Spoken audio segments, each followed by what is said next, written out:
কিয়ামতের কঠিন ময়দানে জান্নাতি মানুষগুলো যখন জান্নাতে চলে যাবে, জাহান্নামী মানুষগুলো যখন জাহান্নামে চলে যাবে,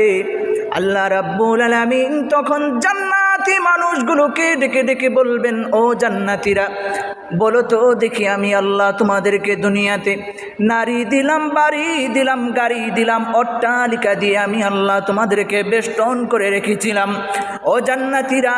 আমি আল্লাহ তোমাদেরকে দুইটা শর্ত দিয়েছিলাম, ইন্নাল্লাযীনা আমানু ওয়া আমিলুস সালিহাত, তোমরা যদি ঈমান আনো, নেক আমল করো, আমি আল্লাহ তোমাদেরকে ওয়াদা করেছিলাম তোমাদেরকে জান্নাতুল ফেরদাউস দান করব। দুনিয়াতে আমি আল্লাহ তোমাদেরকে যত নিয়ামত দান করেছি, আখিরাতে তার চেয়ে 99 গুণ বেশি আমি আল্লাহ তোমাদেরকে দান করব। ও জান্নাতীরা, বলো তো দেখি দুনিয়ার নেতাদের মতো আমি আল্লাহ